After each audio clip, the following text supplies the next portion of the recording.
జై హింద్. మహిళా మోర్చా అధ్యక్షురాలు శిల్పా గారిని మాట్లాడాల్సిందిగా మనం చేస్తాం.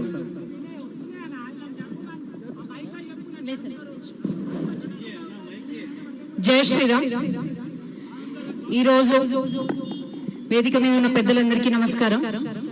ఈరోజు ఏదైతే ఫోన్ ట్యాపింగ్ విషయంలో ప్రభుత్వం చేస్తున్న జాప్యంపై బీజేపీ తలపెట్టిన ప్రోగ్రామ్ కి ఇంతమంది పెద్దలందరూ రావడం చాలా సంతోషకరం. ఇప్పటికీ చాలా జాప్యం చేశారు. ఎందుకని చేస్తున్నారో కూడా ఇంతవరకు అర్థం కాని విషయం. ఒకప్పుడు బీఆర్ఎస్ బీజేపీ ఒకటే అని మాట్లాడిన వారు ఇప్పుడు ఏమని మాట్లాడాలో మీరే చెప్పాల్సిన అవసరం ఉంది. సొంత ఇంటి మనుషుల పైన కూడా ట్యాపింగ్ చేయించి రేవంత్ రెడ్డి గారి కుటుంబ సభ్యుల పైన కూడా ట్యాపింగ్ చేయడం జరిగింది. అట్లాంటప్పుడు రేవంత్ రెడ్డి గారు ఇంతవరకు ఎందుకు చర్యలు తీసుకోలేకపోతున్నారో ప్రజలకు వివరించాల్సిన అవసరం ఉంది. రైట్ టు ప్రైవసీ అనేది మన కాన్స్టిట్యూషన్ లో రాసింది. రైట్ టు ప్రైవసీని మీరు ఏ విధంగా ఉల్లంఘించి ఒక పర్సనల్ లైఫ్ లో కూడా మీరు ట్యాపింగ్ చేసే హక్కు మీకు ఎవరిచ్చిందని ఈ సందర్భంగా మేము ప్రశ్నిస్తున్నాం. టెర్రరిస్టులకి దేశ భద్రతని కాపాడవలసిన సమయంలో మీరు చేస్తే ట్యాపింగ్ అది సమంజసంగా మేము భావించవచ్చు. కానీ బ్యూరోక్రాట్స్ మీద, పొలిటీషియన్స్ మీద, ప్రతిపక్షాల పార్టీ సభ్యుల మీద, మీడియా మీద, జర్నలిస్టుల మీద కూడా మీరు ట్యాపింగ్ చేస్తున్నారు అంటే ఉద్యమకారుడు అని మీరు ఏ విధంగా చెప్పుకుంటున్నారో కేసీఆర్ ని మేము ప్రశ్నిస్తున్నాం.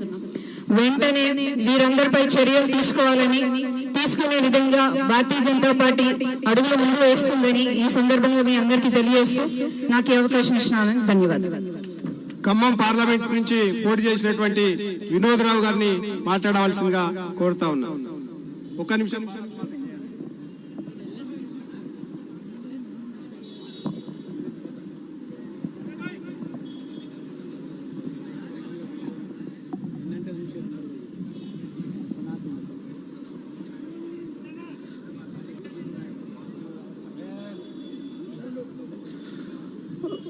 సభకు నమస్కారం.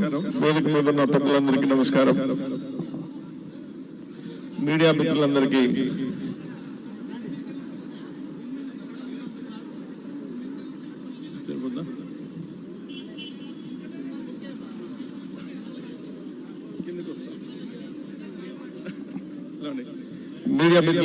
నమస్కారం.